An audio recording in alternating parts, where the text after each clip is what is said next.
Tasmai Sri Gurave Namaha.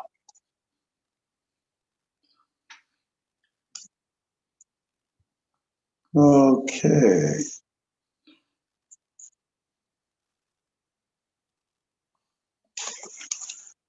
Okay, beautiful. So we are in 37, which is just a perfect spot to begin. Srila Prabhupada Ki Jai. Which is just a perfect spot to begin.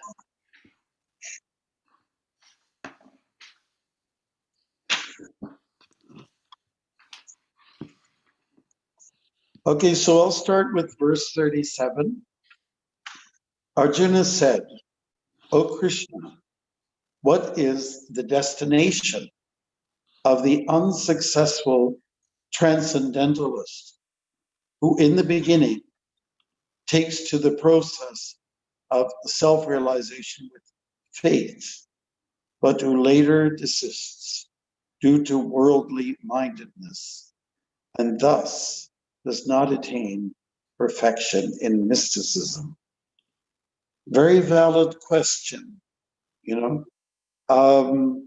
What I'd like to say is, let's say if you take a course in studying anything, whatever, geometry or, you know, costume making or whatever it may be, and just let's say in the course of it all, you don't complete it.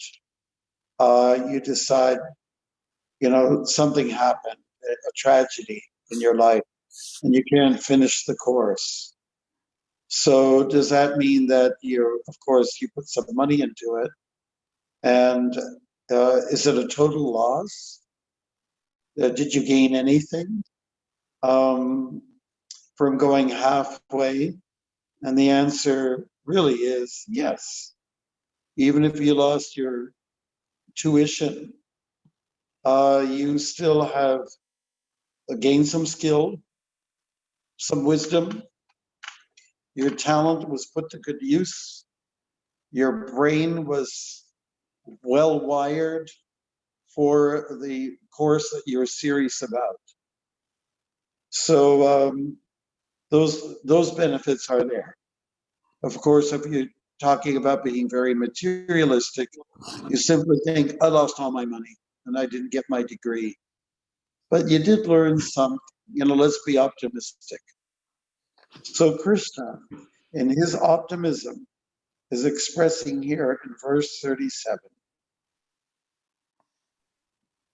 that there is indeed not a great loss. In fact, in chapter 2 of Bhagavad Gita, Krishna mentions that very thing. He says, Nihavikramana-shasti pratyavayo navidyate swalpam apyasyad dharmasya trayate mahatobhaya. And that simply means that on this path of bhakti, there's no loss, there's no diminution. And the greatest type of fear that can come to you will be, you will be protected from this greatest type of fear, which means not knowing the future. You've learned to overcome some fear. So Krishna is really giving all this kind of encouragement, and he's going to answer this. But Arjun's question, like I said, is very valid. Is it just gone? I remember the third time I walked across Canada, I walked along the Ottawa River, and I walked through a town, one of those nice little Victorian places, and I met someone coming down the street. No offense, I couldn't understand what their gender was, but I got to talk to the individual. It was a she who looked like a he with shortcut and everything like that. No offense, I'm not making judgment. Hare Krishna. And she just started talking to me. Oh, so are you a monk? I said, well, yes, I am. I said, what does that mean? That means you don't get married? I said, Well, in my case, I didn't get married. Oh, what's the use in getting married? I had a friend. She got married and spent $60,000 on the wedding. And before the year was over, they separated. So all that money has gone down the drain. So she was, it was a genuine concern she had. Why, put out so much when you could be totally at a loss. That is the risk you take. But what is interesting about any devotional endeavor is that there isn't a loss. There will always be an indelible mark on the soul when it comes time to kind of a judgment, even by Yamaraj, the Lord of Death. He's saying, oh, you've done so much bhakti, so you continue on that path. I'm sure you've all heard about this. Why do we wear Tilak and Kanti mala? Have you ever heard this explanation? Well, the answer is it's in the nectar of devotion. If you happen to be dying, like say in your sleep, and the Yamadutas, the agents of Yamaraj, come along, and they say, oh, here's a Vaishnav, Tilak, Kundimala. Oh, let's skip over this guy. We don't deal with these people. So the idea is that there's no loss by executing some service, even if you leave. And we have seen, like in my time, I've actually seen people leave the mission. And I've met some of those people later on, and they usually say the same thing. I never forgot Krishna. I got into some bad habits. I left the mission. I left the association. But there's some things I kept. And so I am grateful. And it's so nice to hear that from people when they say those things. So I think it's one of the questions that Arjuna asks that's totally relevant. So what do you think about that, Bruce? Do you have some comments on that? Maharaj, I was wondering, another way to ask that question is when you join ISKCON and follow the regulative principles, and if you bloop, what happens to you, right? Oh, that's another way of saying it, yes. Yeah, well, you have gained something. Let's say if you leave the mission, but you have taken up some very good habits, Vaishnava habits. You've taken up the Vaishnava culture. You've come closer to Krishna. Is there a loss? And yes, there is some loss. Maybe you have disconnected somewhat with Prabhupada's family, his followers, and so on like that. That is kind of a tragedy. But at the same time, you might regain that company again. And you have certainly picked up on some very good practices. So it's not a total loss. In fact, I would consider that this verse here, 37, going on to several here, to the end of the chapter, we can call it no loss. No total loss. Let's call it no total loss. All right. So isn't that kind of redeeming to know that?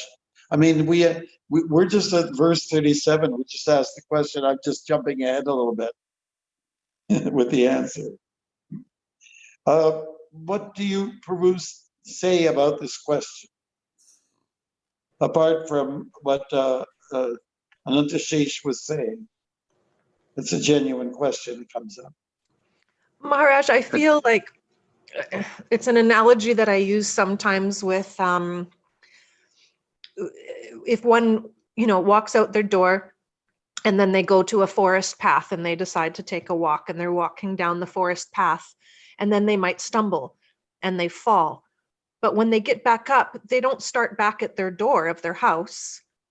They're not, they start back right exactly where they fell down. And so I feel like in the devotional setting, we have come to a different kind of understanding about the relationship of time.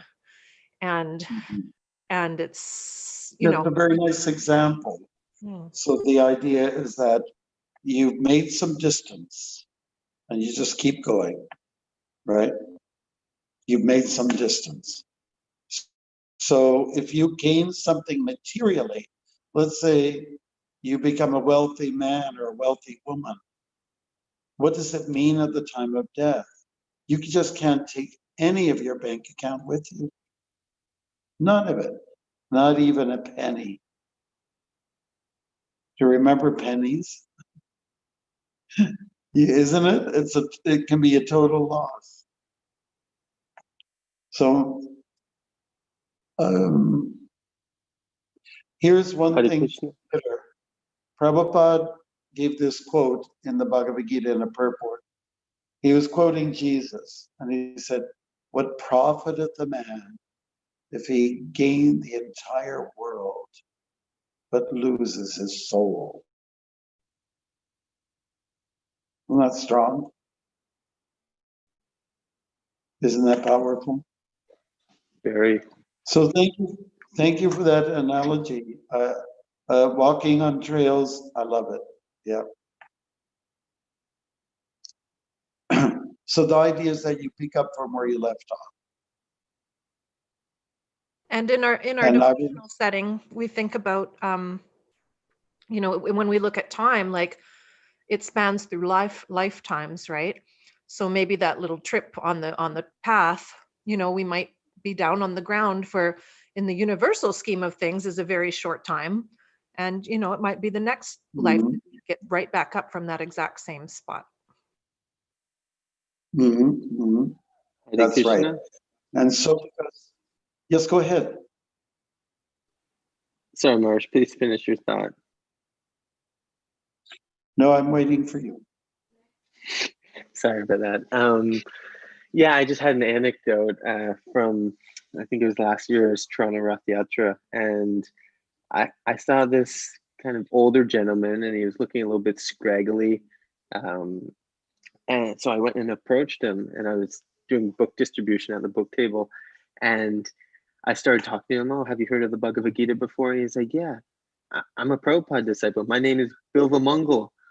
And I started talking to him and asking him, like, I guess he got initiated by Prabhupada. He stayed many years in the Toronto temple. He learned Sanskrit, how to read Sanskrit, and just how he was going on about his life, how he never forgot Sanskrit, never forgot Krishna, always remembering Prabhupada. And then he's just wandering around the Rath Yatra. It really stuck with him, and he couldn't get away from Krishna. Yes, I actually, thank you. I did meet him. I don't know if you introduced me to him, but I did meet him, and I didn't know him from before. He must have come in before I did. Yeah, but it was nice. Nice to have some kind of reunion in a way, where he got reacquainted with the devotees. Something like that. It was a happy reunion, I guess. Yeah, beautiful. Thank you. All right, so let us go to verse 38 then. Who would like to read this shloka? Can I read that? Yes. O mighty art Krishna, does not such a man who is bewildered from the path of transcendence fall away from both spiritual and material success and perish like a riven cloud with no position in any sphere? Nice. The question lingers, right? Arjuna's question lingers on. And I love the analogy of the cloud.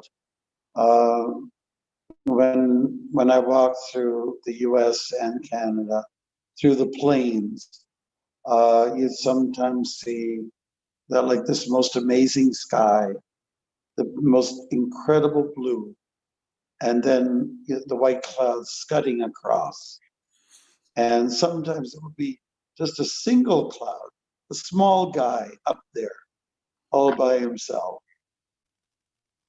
And so then you walk along, and then you see it went away, because clouds are kind of mystical. They're very light. They're soft, subtle. You know, the sun can burn, especially in the hot summer, through the plains. It can just burn right through the cloud. It'll just kind of dissolve it practically. And so Arjuna asks the question, am I like that cloud?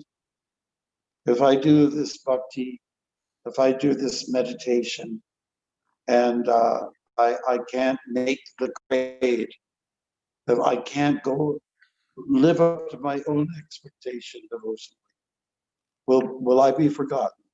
Will I be like that cloud, which is either pushed away by the wind out of sight, or just is dissolved by the sun? Will I be like that? So yes, that question. It's very nice. Thank you. Text 39. The doubt continues.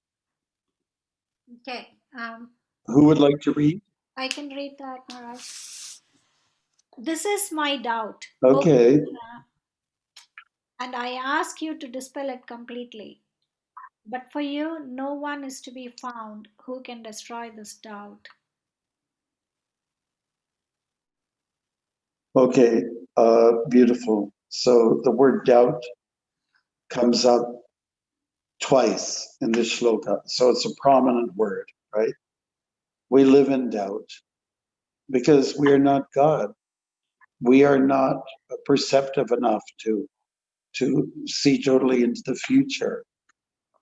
In that sense, we live through an adventure, because we never know what the future holds.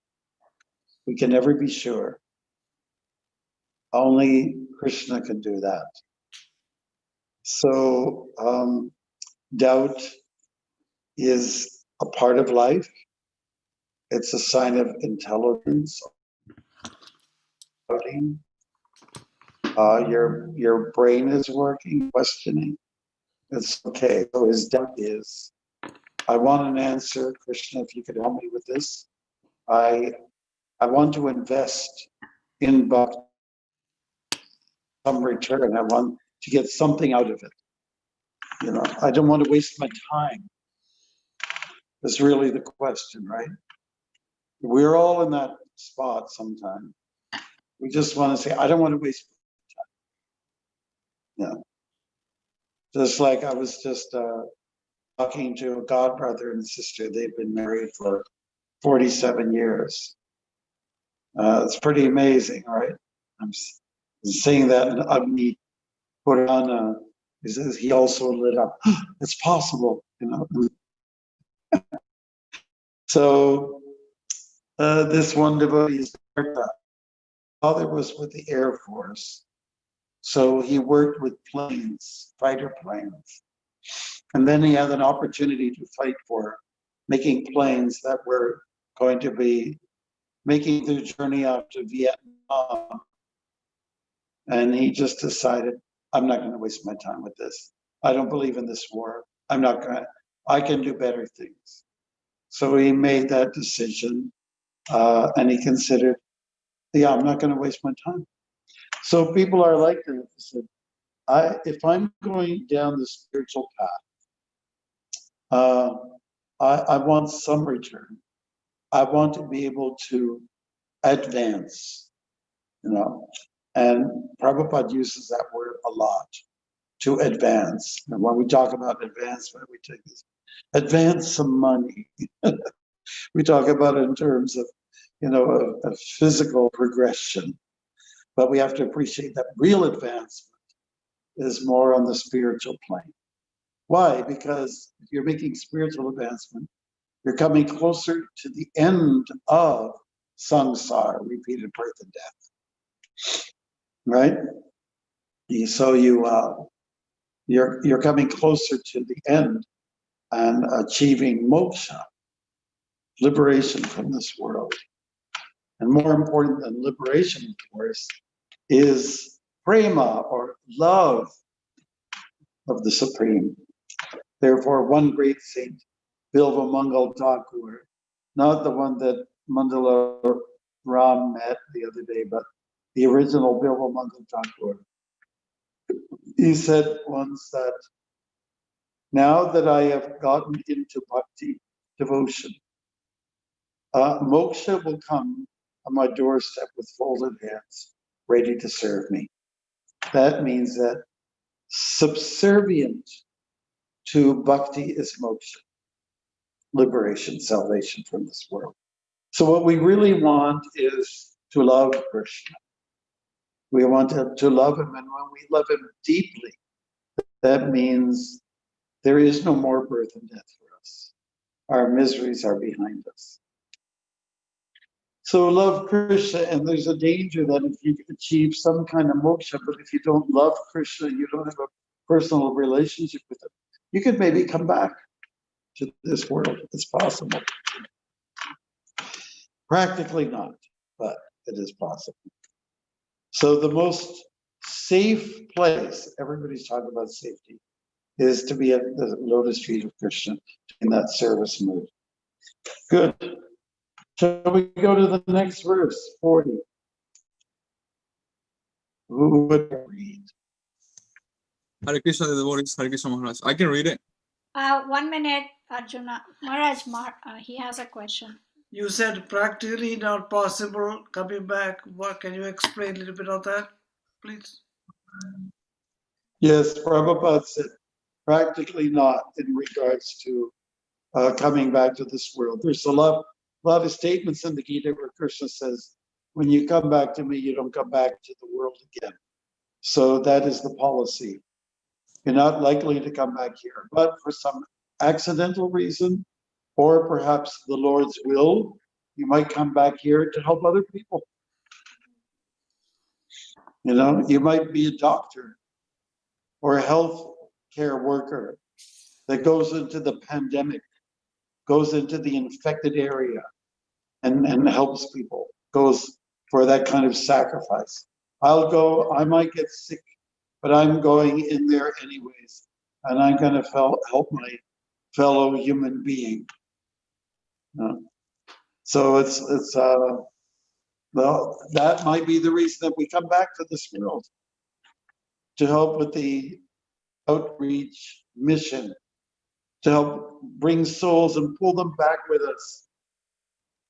So you see, that's one reason why we might come back here again. Is anybody willing to do that? How about you, Arjun? Would you like to come back to this world again? I mean, as long as I don't get a chance, yeah, we can come back. I mean, yeah, I thought about it. I personally I don't mind coming back to this screwed up world. As long as I can help people, I'm happy. I don't mind coming back to Alachua. Also, Arjun, It's a nice, quiet place with a lot of bugs.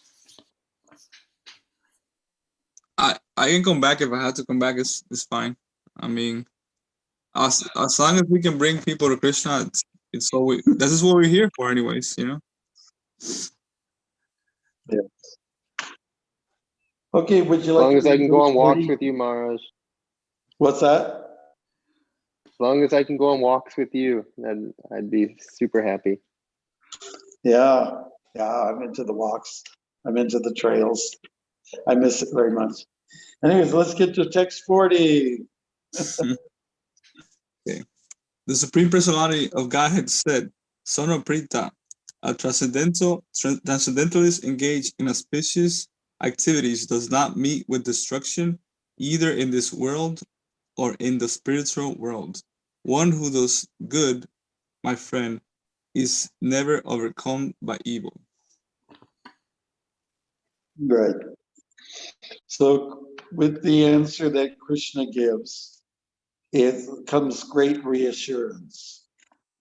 He says that if you are approaching transcendence, if you're living a Krishna conscious lifestyle,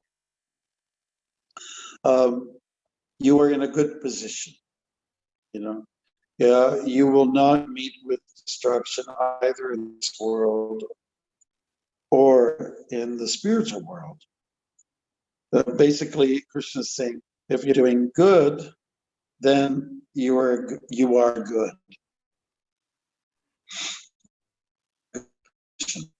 Destiny. So there's more to say along these. So imagine Arjuna, he was a broken down man, and now, yes, we yeah. couldn't hear the previous two sentences you said. The sound was not very good, clear from that end. Okay. So could you repeat that, please? Okay. So what we were saying is that if you are, Krishna is simply talking about, is giving us first reassurance that if you are on the path of transcendence, you are safe and sound. He says, one who does good, my friend, is never overcome by the world of destruction, degradation. So that's the gist of what we were saying. So I would say, Prabhu's, when you're going through these verses, as you study them before we get together, it's nice to go over the purports as well. All right.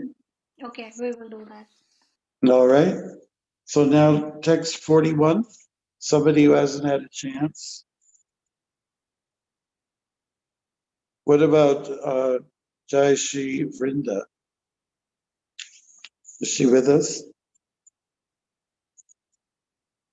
Well, she was, I guess. Hare Someone else? Krishna. Yeah. Okay, so I can read this. Thank The you. unsuccessful, you're welcome, Maharaj. The unsuccessful yogi, after many, many years of enjoyment on the planets of the pious living entities, is born into a family of righteous people or into a family of rich aristocracy. Sorry, that one got me tongue-tied. The unsuccessful yogis are divided into two classes. One is fallen after very little progress, and one is fallen after long practice of yoga.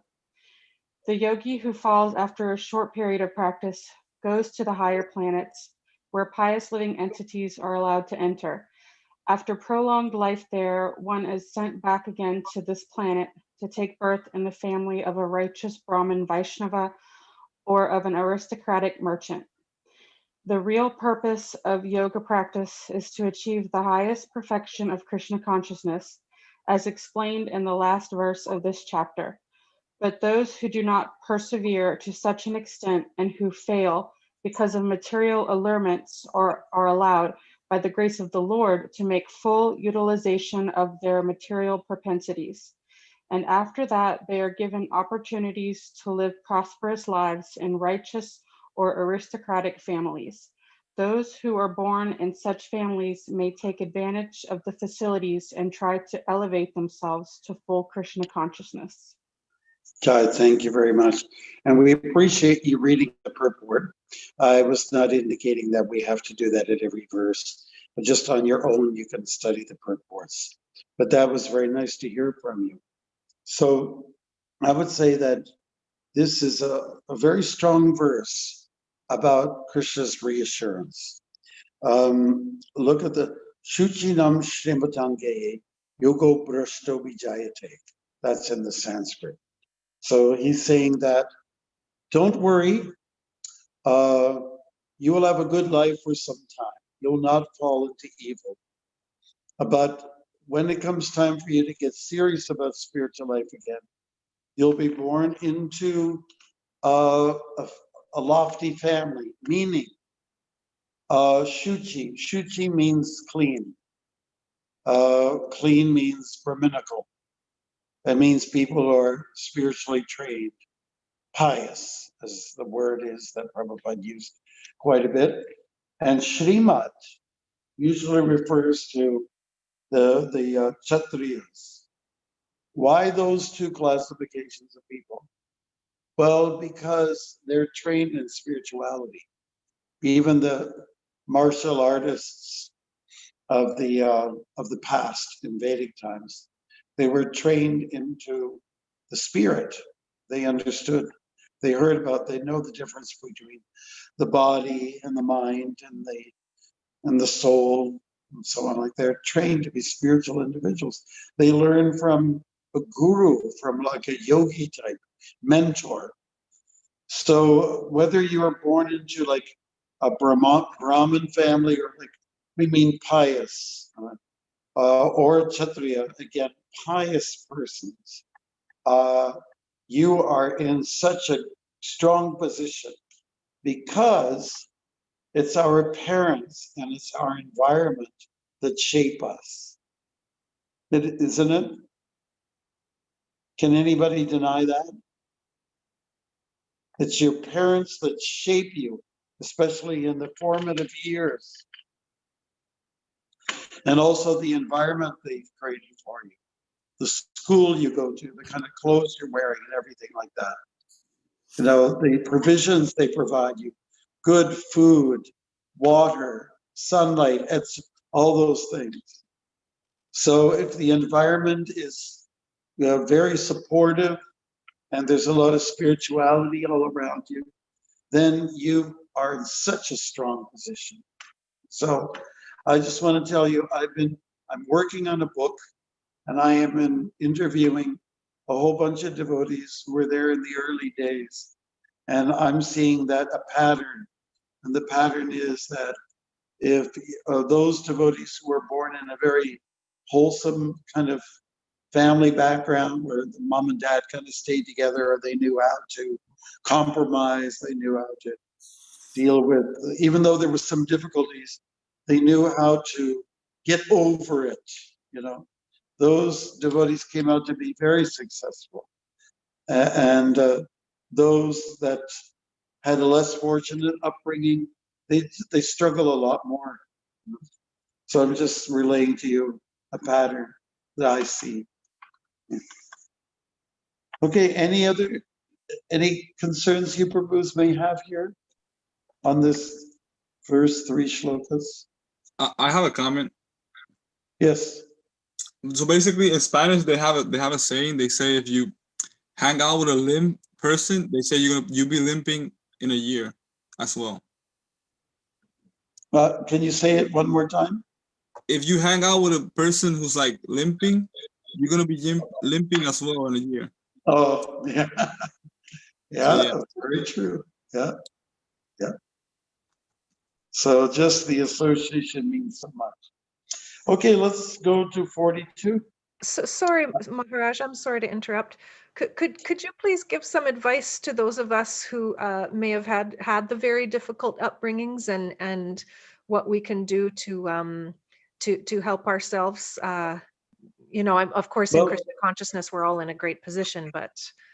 Well, what you'll find, what's very interesting, is that a lot of people who become very saintly are the ones that had a really turbulent lifestyle, you know. There was they went through a lot of extremities. And so to give yourself fully to Krishna, it's also kind of extreme.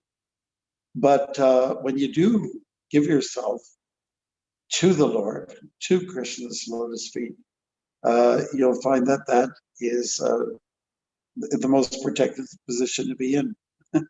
So it's not totally, let's say, discrediting someone if they come from a sort of a turbulent background. If you go the spiritual path, which is what oftentimes people do out of desperation. It's one of the four kinds of people that come to Krishna, right? You can, and if you play your cards right and go down the right trail, you can be very successful.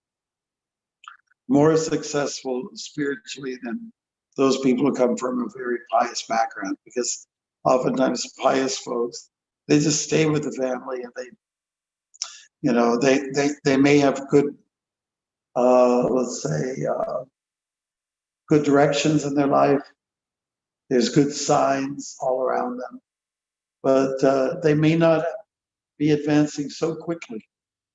So both scenarios are okay. It's just you've got, the bottom line is, Sarva Dharman Parityaja, Mamikam Sharanam Vraja. We must submit to Krishna.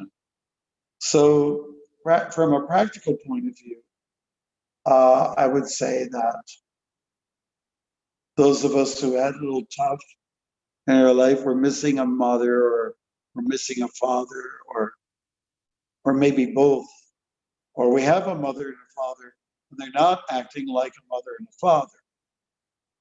And when you come to Krishna, you can see him as your father, or you can see Guru like your father or mother, if it's the case of being a female. So that can make a difference. And it's not just mother and father. As the African proverb says, that it takes the village to raise a child. It doesn't take just two people. And I want to confirm that too. It doesn't take just one person. Like we say, I'm following my guru, I'm not going to listen to anybody else. Well, what about all the others? It takes a whole lot of people to shape you. So it's got to be the right kind of people. Does that help a little bit, Nitai Priya? Yes, Maharaj, thank you so much. That was beautiful. Thank you. Yeah, because, you know, the fact of the matter is, a lot of people aren't good parents, mummies and daddies. There's not much training. They don't really have good reference points, right? There aren't good enough role models out there. So it does drive some people to spirituality. And a lot of people came to Prabhupada because they were a little bit lost. You know? Things weren't that great at the home life, at the home base. So I don't want to give anybody the impression here that if you had a shaky, you know, upbringing, that you're a total loss or a basket case. In many ways, you have actually some advantages, like some real strong advantages. The point is that you must surrender to Krishna. That's what. Okay, I think your mic is kind of disconnected. Oh, now it's better. Maharaj, I have a question. Yeah, now it was already. Can you say something? Maybe it is already better. Okay. It is better, much better than before. Okay. Maharaj, I think the mic's off. I think the mic went off for a while. Yeah. Is it better now? Yeah, it is better. Yes. We could still hear what you were saying, though. We Yes. got everything. It was just a little bit of a robotic voice, that's all. Yeah. Oh, those robot voices. Oh, God. So, Nita, if he answered your question, Maharaj, Satya has her hand up, and my husband Anil has a question. I do see your hand up. It's a blue hand. Wow. Okay. All right, Satya, go ahead. If I can ask just a question, well, there was nothing wrong with upbringing, nothing very dramatic. But when I sort of tried to become devotee, it took a while, and I was really young in high school. To start from the end, I heard even lectures when they're ridiculing people who lament in this form. I never suffered so much till I came to the Society of Devotees. Sort of, you are being such a weakling and so sentimental, but I really never got such a dramatic purification and interpersonal relationship. And but till I came to I was aspirant living at home, but the interactions with devotees, and it's the hardest thing that ever happened to me is from that point on, since I'm practicing the process. So I don't know how to see it, how to deal with that. So if I can understand you correctly, you're saying that you had a rough life and then you came to devotion and it's been good, or is it the other way around? The other way around, like almost how in other religions and Orthodox or Catholic say, when you start your religion, you will have so many difficulties because you're trying spiritual path. It was almost like some sort of switch turned on, and I never was treated so badly by the people, by the friends, everything started really becoming much more difficult to the third power than how my life looked before. Objectively speaking, so many difficulties overlap exactly when I start practicing that. Somehow, like some people are very unfortunate with relationship with guru, with devotees, with friends, if a spouse is a devotee. So. Right. So you're just saying, if I understand you rightly, you're speaking a little fast for me. Sorry. Sorry. You're just saying that you found it very difficult in a devotional setting. Is that correct? Yes, and devotees would often project on me that I'm doing something that I'm not, or they didn't. I was gonna become a Catholic nun, so I was very obedient. I really was, and I'm really avoidance of conflict person. But they would always find me, and often either I would be accused of something that I didn't do, and wasn't very fortunate in relationship with Guru. He was suspended. Sort of all my difficulties in life and most dramatic, how do you say, shipwrecks happened since I started Bhakti Yoga. It's just that's how it went. So I'm also wondering, is there karma there, or is it because sort of, I'm sorry, maybe I'm contaminated by another religion, that you are inviting this hardship sort of to help you spiritually? I don't know how to understand this. Those types of situations can be hard to understand. That's very true. In fact, it is said that karma, which is about action and subsequent reaction, are very complex. They are hard to understand. I think the most important thing is to try to, you may be going through some difficulty now as a result of some trouble that was initiated by yourself in the past, maybe in the previous life, not now, I'm saying. But fruition is happening now. Anyways, the point is, what do you do about it when there's some difficulty coming along? I think a key factor is just go to some really good, honest devotees who show their maturity in spiritual life. Get that kind of association, just having an hour of their time in a week can make such a difference. So, I mean, if that's where the issue lies, why am I going through some difficulty now, even though I'm devotional? Okay, the difficulties are there. What can I do to have damage control? What do I do for damage control? And it comes in, just seek out the best company, ask for a little time, give them the time and give them some gift, something, offer them something as a reward, as an exchange, as a gesture of reciprocation. So I would seek for mature association. That's what I would. Thank you. Yeah, Okay. thank you. Maharaj, And and I just want to say that mature people are the ones that like to listen. And when you have problems going on and you want to get it off your chest, so to speak, almost half of the problems are gone just by talking about it and somebody having this empathy and listening. Yes, I noticed that. Yeah. Well, thank you to confirm. Thank you Yeah, for and I'm just, Anantashish, you had a question? Yes, Maharaj, if somebody is born in a rich aristocratic family, wouldn't that be an impediment for them to actually No, dance? no. We're Shuchi and Shrimat here in verse 41 refers to pious people, you know, pious people. I'm not talking about those who got rich through scheming and plotting. We're talking here about people who earned their wealth. You know, like say, I know some very Orthodox Jews here in the city of Toronto. They did very well, and they're very, let's say, proper. They really look after their families and things like that. And you can find that in the Hindu community, Christian community, everywhere. They're very proper. I'm not talking about the filthy rich people who have, through entertainment or just being a sports figure, just being popular. And I'm not talking about those kinds. I'm talking about, like, really, again, quality individuals.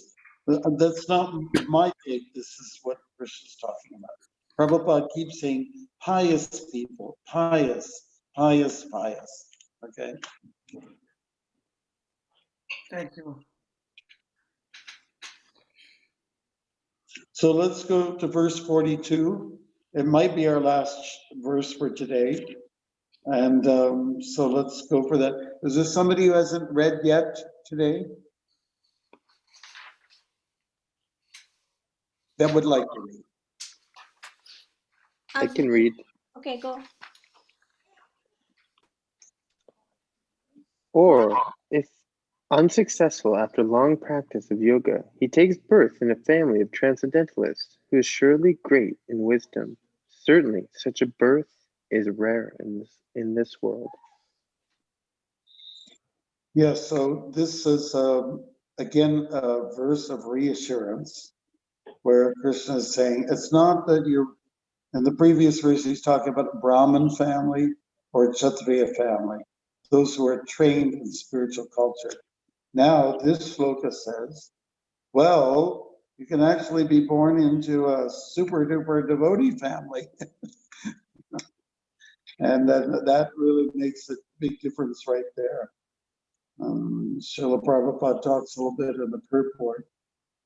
You say, it is certainly very fortunate to take birth in such families.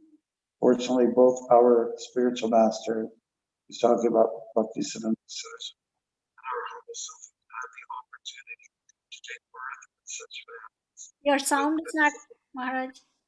Your mic is again something. Okay, let me try again. No, So I'm just reading from the purport here. it's not. Can't hear me? It's not very clear. Something has happened. Yeah, we can hear you, but it's the robot voices back. Hare Krishna. This is my microphone. I feel like eating it. Okay, can you hear me better now? It's still the robot voice. Robot voice. Maharaj, We can hear you though, Mark. we can hear you. Is your phone on Do Not Disturb? You remember that little symbol? I haven't undisturbed it. I can look.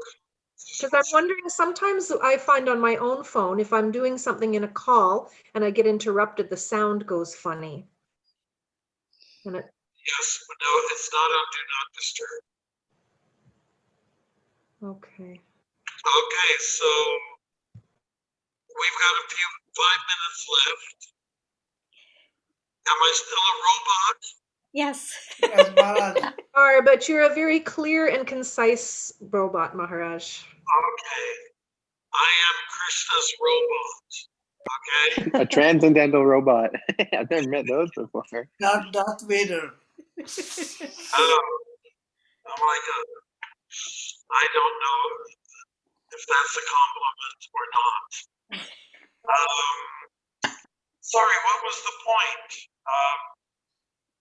To be born in a Vaishnava family is described here as being somewhat rare in this world. Manushanam Sahasreshu. That's another verse in the Gita where Krishna says, it's rare to find a real strong, mature, saintly person. But once you found that person, your parents are those people, what a blessing. What a blessing.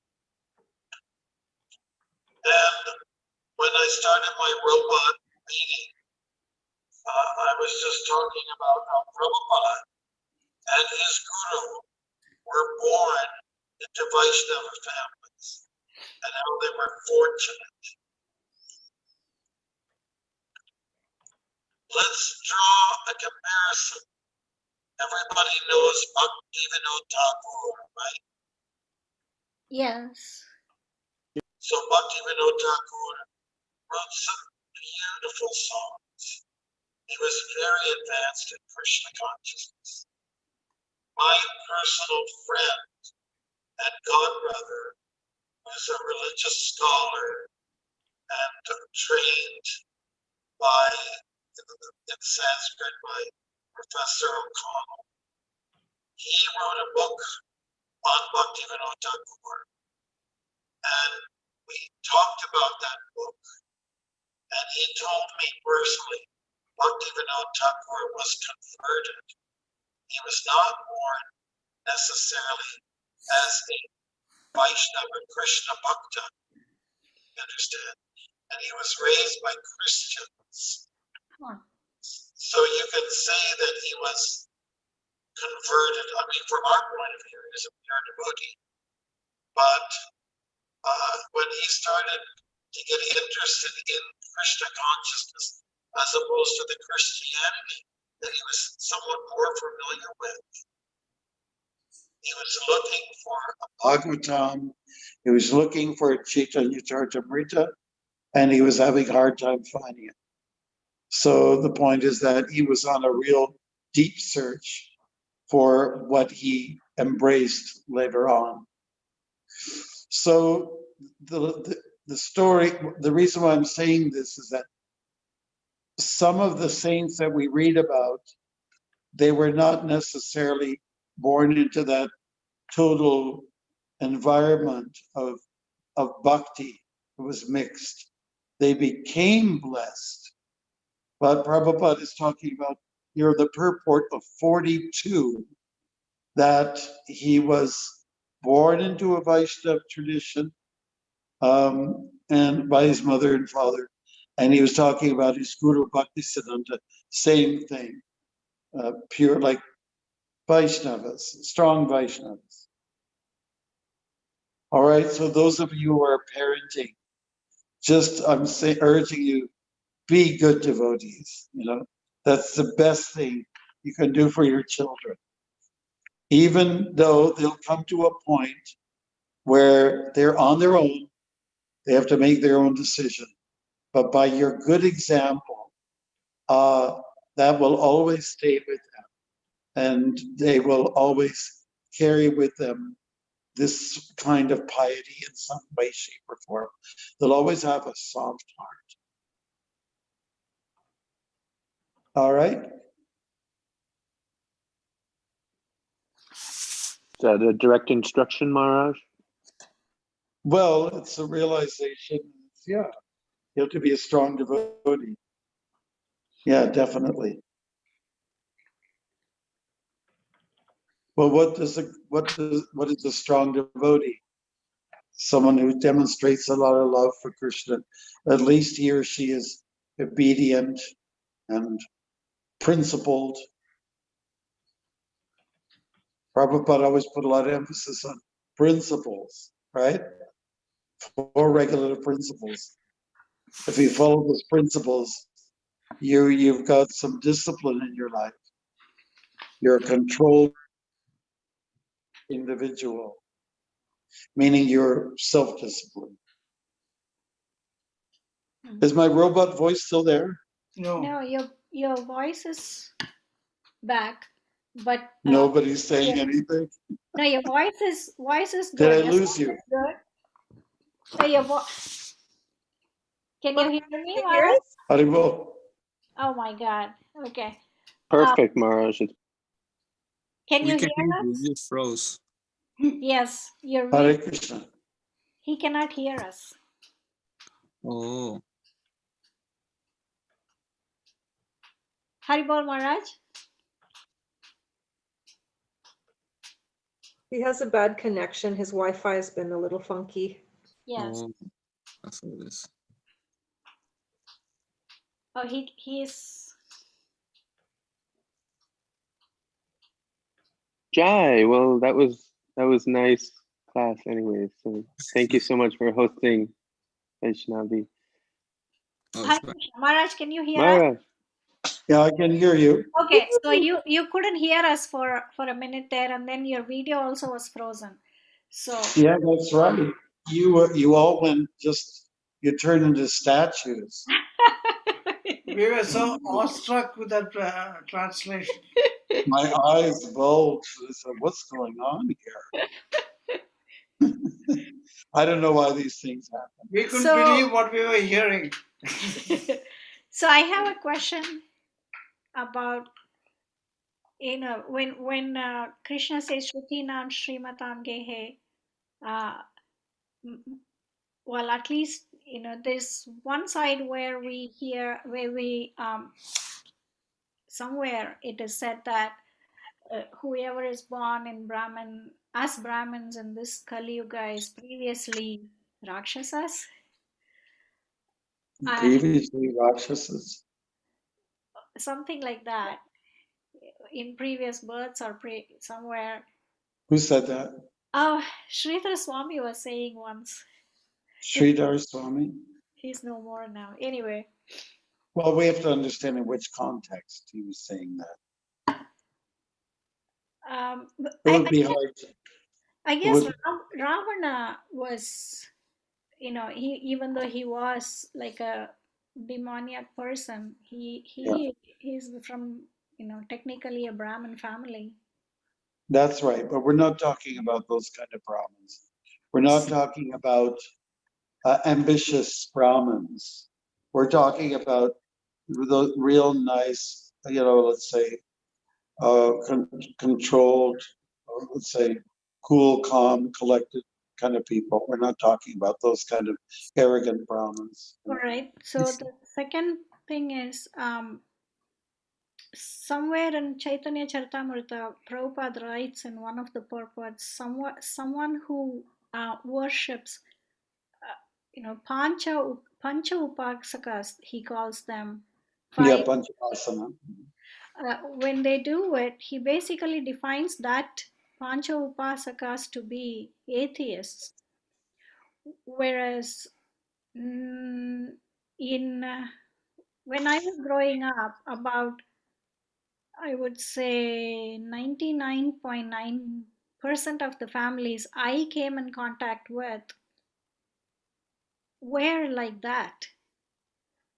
But they all, whenever they didn't have something, a daughter didn't get married, or a son didn't get a job, or they wanted to get into a particular college, or whatever it is, they would always go to a temple. So how do we say that they are atheists according to the definition given by Prabhupada, whereas they did approach, they may not have approached Krishna, but nonetheless they were approaching. Well, I think we'd have to look at in which context it's being said.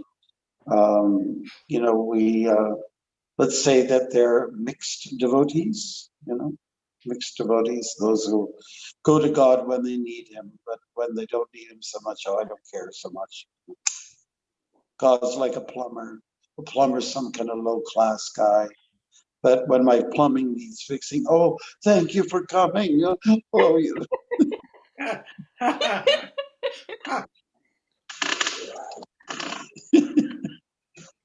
Good example. Oh my God, I feel so sorry. We are all guilty of that, Maharaj. Don't say we are all. You. It's funny though, because I heard somebody gave me some statistics that a lot of people who are like plumbers, they actually score better in their marriages than these guys that are corporate monsters. Maybe they're a little more simple, and maybe they work with their hands, so they get therapy from that. Anyways, I'm gonna have to go. Yes, Maharaj. Thank you. So bless you all. Thank you so much. Thank you, Please Maharaj. bless me. Thank you, And I hope we're getting a lot. We will try to complete this section to the end for the next